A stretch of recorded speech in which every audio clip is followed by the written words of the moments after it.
Welcome to a new video on the NEGAYO channel.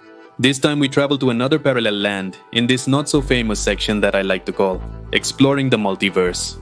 We have already visited the reality of gods and monsters, the Millerverse, the Earth where the Justice League does not have Superman.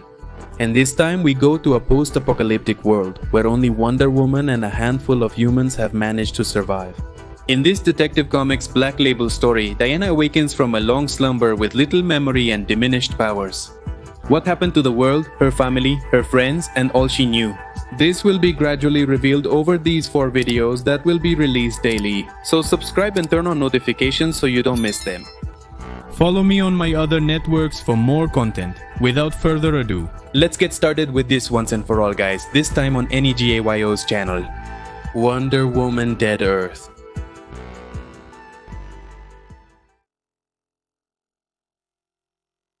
Many years ago, Hippolyta, queen of the Amazons, was inside a sanctuary, kneeling, taking the clay from the ground in her hands, showing her little daughter Diana how she was created.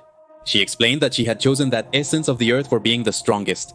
And by shaping the mass of her body and giving her a small breath of life, she wished that the princess would retain that quality. An unimaginable strength so that no one could ever hurt her. Diana grew up on Themyscira, and her story is largely as we know it in the traditional universe. Being a distinguished warrior, an Amazon eager to explore the world, and also a woman who witnessed the fall of a plane in her home. That day when she looked into a man's eyes for the first time, her life as a princess would change forever. Unfortunately, this land was doomed. One day our planet was shaken by huge and devastating explosions that annihilated everything in their path. An event of apocalyptic magnitudes that in the future was referred to as the Great Fire. Few humans survived the end of the world. Civilization had to start again. Small groups ventured into unknown places in search of food, just to survive one more day. A girl named Dee led her small team through some kind of jungle. Even though the maps they were using said this place was empty, she remained insistent because today's search had not been productive. Suddenly they heard a creature moving in the distance. The group tried to hide, but a small noise was more than enough to alert this monster known as Jedra. Everyone tried to hide in a nearby cave, and Adok had to stay behind to fight this creature. The rest fell into the darkness until they crashed at the bottom. For a brief moment they felt safe, but the Jedra had followed them here. Their fall broke the ground, taking them all to a much deeper place. The impact of the explorers was cushioned thanks to a kind of capsule. The monster landed in front of them again, announcing that it finally had them. Jones, scared, asked what they could do. And even though Dee knew their death was certain, he still said everyone would be okay.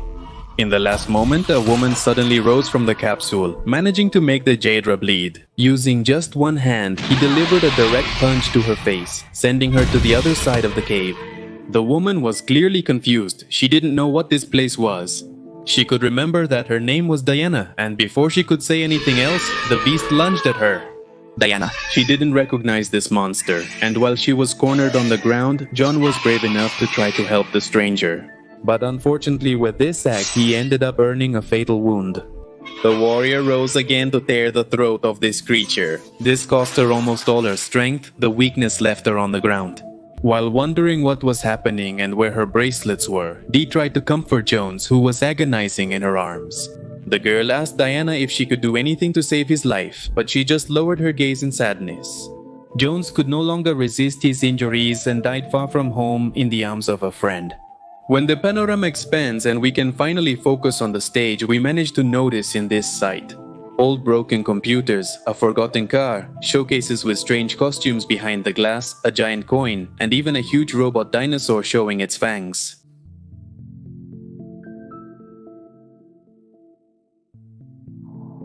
Dee carried Jones's corpse in his arms, and they climbed the stairs until they reached the surface. What at one time, centuries ago, must have looked almost like a palace, was now completely in ruins. Diana looked around thinking about which place was familiar to her, and indeed this suspicion was confirmed. When she saw the rotting corpse of Batman lying on a couch, Diana knelt on the ground. She was crying. Seeing someone who was once her friend, her ally in thousands of battles, in this way and observing the lifeless horizon only ended up shattering her. Bruce, what happened to the Earth? What happened to our home? At night, what was left of the group camped at a safe site. Diana's questions were attempted to be answered by Dee, but she was honest in saying that none of the humans knew exactly what happened at the end of the world. Those who came to witness that apocalypse had long since died, and with them, the stories also fell into oblivion. There was no one who wanted to remember that event. What was frankly known was that there was a war like never before.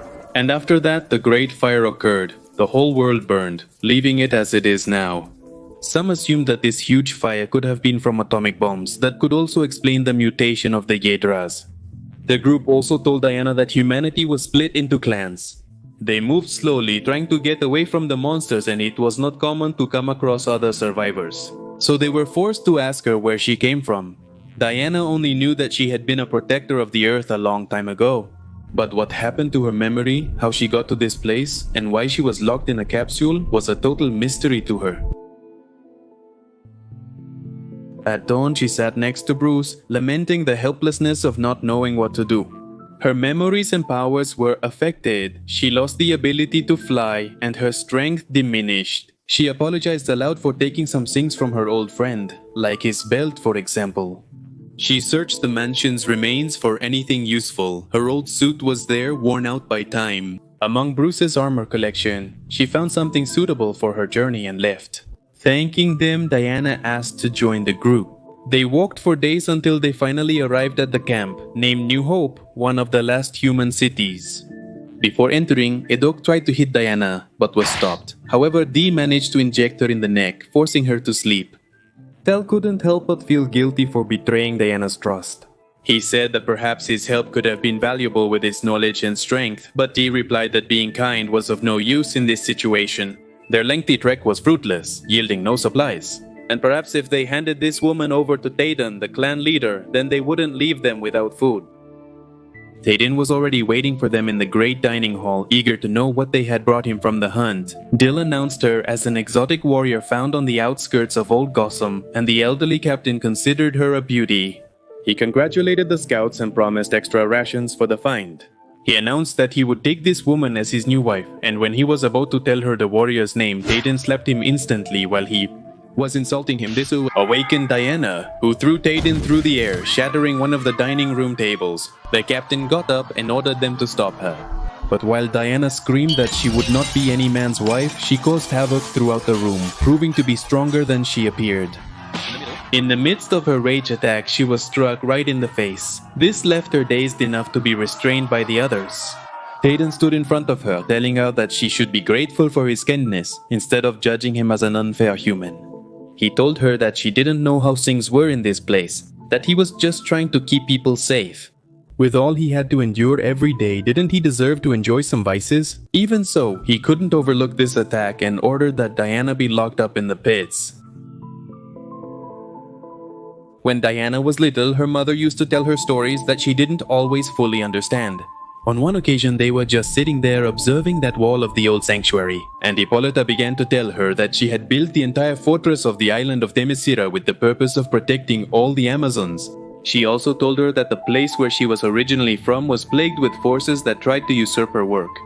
They pretended to love her, only to betray her. She told her that this place, her home, was safe from gods and men. Hippolyta said that no one outside of this paradise could be trusted, as humanity was only a reflection of Zeus and the other abusers who lived on Olympus. She asked Diana to never leave the island. Themyscira was a place created for those who could not afford to trust the world.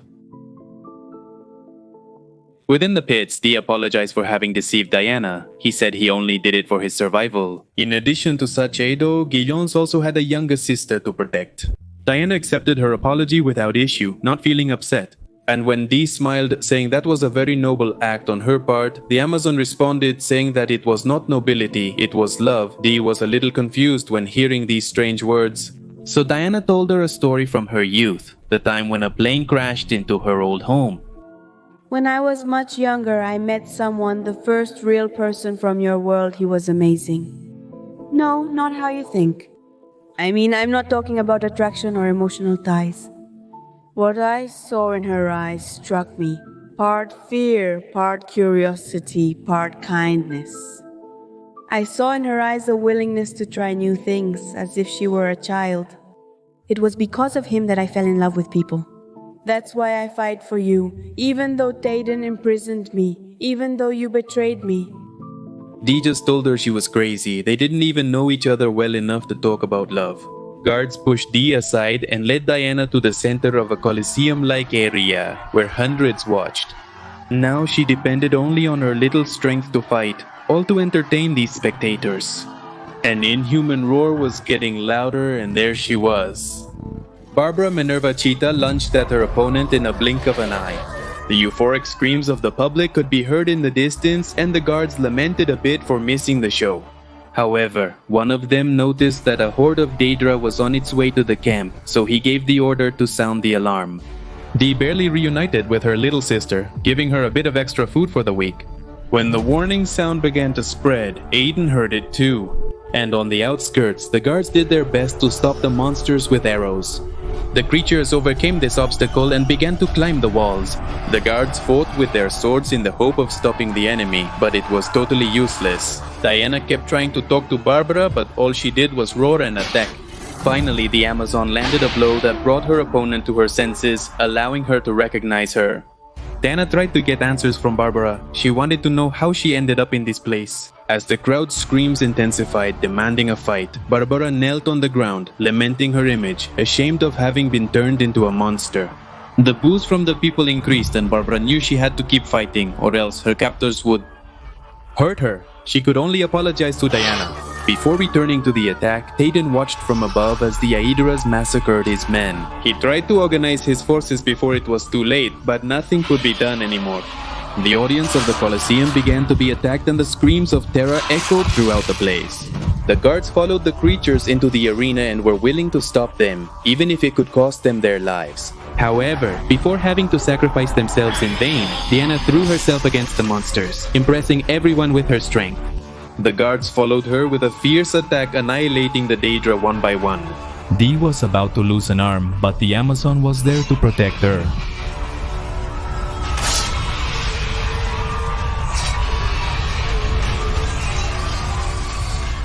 After an intense battle, the guards were finally able to claim victory as they pointed to their savior and chanted her name.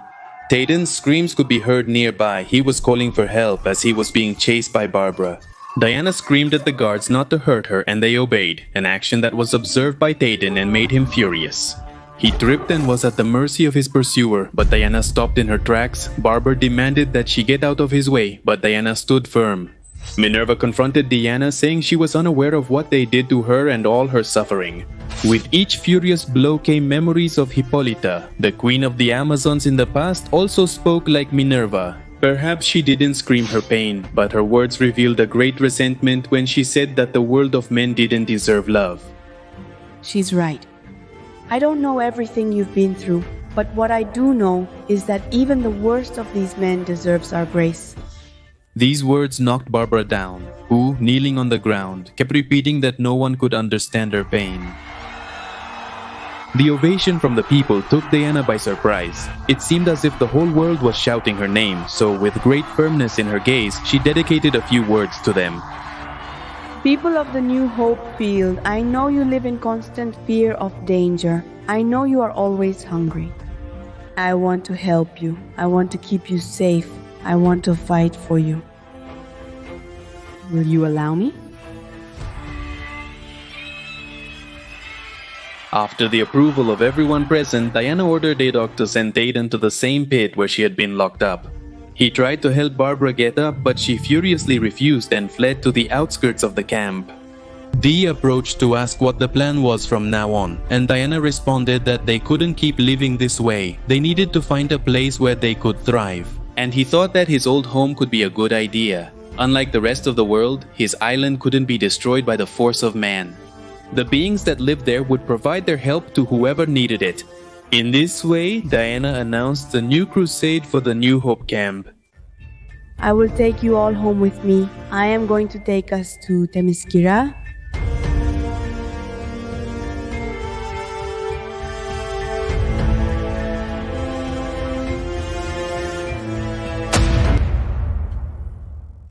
Definitely Post-Apocalyptic World Stories 1. So well friends, how did you like this first part of the story? Subscribe and turn on notifications to arrive early tomorrow for the continuation of this universe. If everything goes well and my computer doesn't explode, these videos should be premiering daily.